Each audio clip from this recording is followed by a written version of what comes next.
বিএনপির ভূমিধস বিজয় এবং একই নির্বাচনে প্রধান বিরোধী দল হিসেবে জাতীয় পার্টির পরিবর্তে জামাতের ভূমিধস বিজয় রীতিমতো বিস্ময়কর। বিএনপি 200-র উপরে সিট পেয়েছে, জামাত প্রায় 80টার উপরে, প্রায় 80টার মতো সিট পেয়েছে। জাতীয় পার্টি সহ অন্যান্য যে সকল স্বতন্ত্র প্রার্থীরা মাঠে দাঁড়িয়েছিলেন প্রায় সবাই গোহারা হেরেছে। আমরা আওয়ামী লীগে যারা খুব বড় একটি রাজনৈতিক দল, শৃঙ্খলাবদ্ধ রাজনৈতিক দল এবং ডেডিকেশন যাদের রয়েছে এই দলের প্রতি, এই সম্পর্কে যারা উচ্চ আশা পোষণ করতাম, আমরা ধারণা করতাম যে শেখ হাসিনার হুকুমের বাইরে, জয়ের হুকুমের বাইরে আওয়ামী লীগের একজন সিঙ্গেল ভোটার ভোট কেন্দ্রে যাবে না। কিন্তু বাস্তবতা হলো যে সকল একেবারে সন্দেহ অবিশ্বাস দূর করে দিয়ে এই নির্বাচনে যত সংখ্যক ভোটার ভোট কেন্দ্রে উপস্থিত হয়েছেন এবং যেভাবে শান্তিপূর্ণভাবে ভোট দিয়েছেন, ভোটে অংশগ্রহণ করেছেন, সেটা আওয়ামী লীগ যদি সঠিকভাবে গ্রহণ না করে এবং এই নির্বাচনের ফলাফলকে যদি আওয়ামী লীগ তাদের আত্মসমালোচনার হাতিয়ার হিসেবে তারা মূল্যায়ন না করে,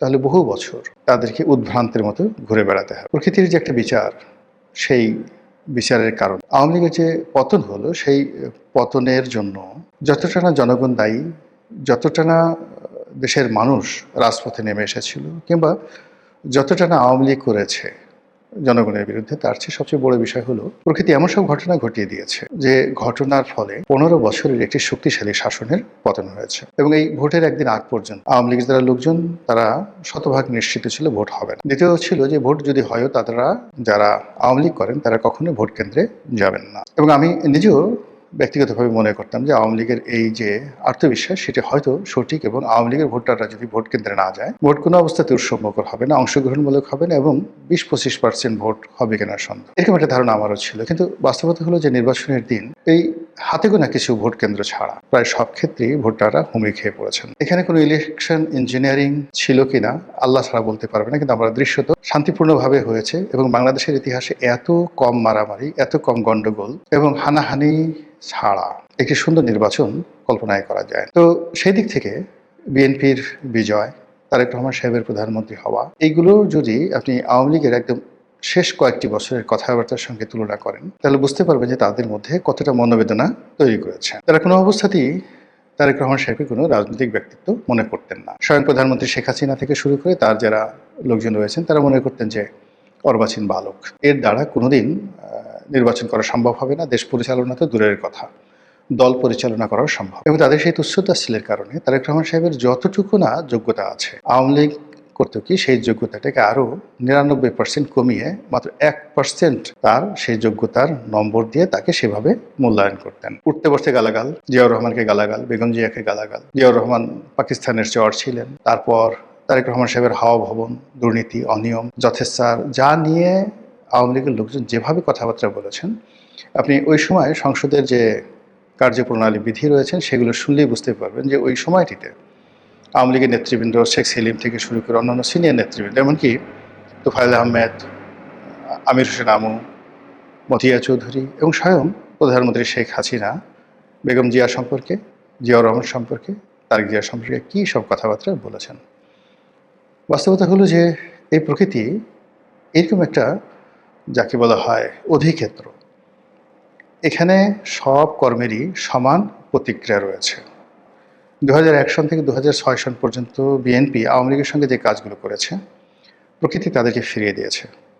আবার 2009 থেকে 2025 পর্যন্ত আওয়ামী লীগ যে কাজগুলো করেছে বিএনপির প্রতি, সেই কাজের প্রতিদানও প্রকৃতি প্রথমত বিএনপিকে দিয়েছে, দ্বিতীয়ত আওয়ামী লীগকে দিয়েছে।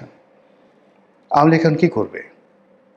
তারা যতবার শুনবে যে প্রধানমন্ত্রী তারেক রহমান জাতির উদ্দেশ্যে ভাষণ দেবেন, প্রধানমন্ত্রী তারেক রহমান ভারত ভ্রমণে যাবেন, আর বিমানবন্দরে তাকে অভ্যর্থনা জানানোর জন্য স্বয়ং নরেন্দ্র মোদী উপস্থিত, এ দৃশ্য যখন শেখ হাসিনা দেখবেন, তার লোকজন দেখবেন, তাদের কেমন লাগবে, কতটা কষ্ট তারা পাবেন। তারা কি তারেক রহমান সাহেবের যে সাহায্য, সহযোগিতা, অনুকম্পা, এগুলো নিয়ে বাংলাদেশে আসবেন, রাজনীতিতে পুনর্বাসিত হবেন? অথবা তারেক রহমান সাহেব যদি তার উদারতা ভুলে গিয়ে প্রতিহিংসা পরায়ণ হয়ে ওঠেন আওয়ামী লীগের মতো, এবং আওয়ামী লীগের লোকজনদেরকে তিনি তার গতানুগতিক বাংলাদেশের যে ট্রেডিশন, সেই ট্রেডিশন অনুযায়ী শাস্তি দেন, মামলাগুলো চালিয়ে নেন, যেগুলো আইসিটিতে মামলাগুলো চলছে সেই মামলাগুলো তিনি চালিয়ে নেন, এবং আওয়ামী লীগ যেভাবে বলতো 71-এর সময় যে মামলাগুলো হয়েছিল বেগম জিয়ার বিরুদ্ধে, তারেক রহমান সাহেবের বিরুদ্ধে সেই মামলাগুলো আওয়ামী লীগ চালিয়ে নিয়েছিল এবং বলছিল আমরাতেই মামলাগুলো দেইনি। এই মামলাগুলো ১/১১ সময়টিতে যারা সেনা শাসক ছিলেন তারা দিয়েছেন। তো এখনও যদি তারেক রহমান সাহেব বলেন যে শেখ হাসিনার বিরুদ্ধে, আওয়ামী লীগের বিরুদ্ধে আমরা তো কোনো মামলা দেইনি, এই মামলাগুলো ডক্টর মোহাম্মদ ইউনূসের জমানায় হয়েছে, আর এখন বাংলাদেশের কোর্ট কাছারি স্বাধীন বিচার ব্যবস্থা রয়েছে, আমরা তো সেই বিচার ব্যবস্থায় হস্তক্ষেপ করতে পারি না। অর্থাৎ শেখ হাসিনার মুখের ভাষাগুলো, আইনমন্ত্রী আনিসুল হকের মুখের ভাষাগুলো যদি এখন তারেক রহমান সাহেব অনুকরণ করেন, একই কথা বলেন, তাহলে আওয়ামী লীগের জন্য কী পরিস্থিতি হবে। ১ ২ নম্বর হলো যে গত অল্প কয়েকদিনের মধ্যে আমরা তারেক রহমান সাহেবের বাংলাদেশে আগমন যত দ্রুত তিনি সিদ্ধান্ত নিয়েছেন এবং দেশে আসার পর তিনি যেভাবে নিজেকে উপস্থাপন করেছেন এবং যতটা পরিশ্রম করে সারা বাংলাদেশ চষে বেরিয়েছেন, এতে নিশ্চিত করে বলা যায় যে ২০০১ সনের তারেক রহমান সাহেব এবং ২০২৫ সনের তারেক রহমান সাহেবের মধ্যে আকাশ এবং পাতাল পার্থক্য। অন্যদিকে ২০০৯ সনের শেখ হাসিনা কিংবা ২০২৫ সনের সজীব ওয়াজেদ জয় বা আর তারেক রহমান সাহেব এক জিনিস নয়। তার সঙ্গে রাষ্ট্রের ক্ষমতা, আন্তর্জাতিক মহলের সাহায্য এবং সহযোগিতা সব মিলিয়ে আওয়ামী লীগকে তাদের নীতি, আদর্শ, চিন্তা, চেতনা, অঙ্গ, ভঙ্গি, কথাবার্তা, রং ঢং সব কিছু পরিবর্তন করতে হবে। আদারওয়াইজ এই রাজনীতিতে তাদের ফিরে আসাটা সুদূর পরা হতো। ধরুন তারেক রহমান সাহেব তো প্রায় ১৭ বছর পরে এলেন। এখন জয় যদি ১৭ বছর পরে আসেন, জয়ের বয়স এখন প্রায় ৫৫ বছর। ১৭ বছর পরে জয়ের বয়স কত বছর হবে? ৬৫, ৭০, ৭২ বছর বয়স। ১৭ বছর পর শেখ হাসিনা কতদিন থাকবেন? আল্লাহ তো ন্যায় বিচারক। তিনি বিএনপিকে যে কর্মের জন্য ১৭ বছর শাস্তি দিয়েছেন, আর আওয়ামী লীগকে সেই কর্মের জন্য যদি কম করে হইলেও ১৭ বছর বা ২০ বছর সাজা দেন, তাহলে এখন যারা আছেন তারা কোথায় থাকবেন, কী বলবেন, কী করবেন ইত্যাদি অনেকগুলো বিষয়।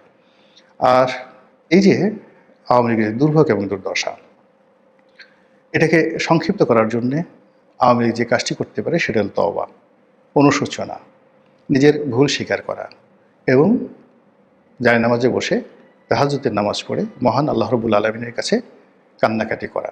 সুন্দরভাবে বলা যে হে আল্লাহ, তুমি আমাকে যে নিয়ামত দিয়েছিলে বা আমাদেরকে যে নিয়ামত দিয়েছিলে, আমরা সেই নিয়ামতের মর্যাদা রক্ষা করতে পারিনি।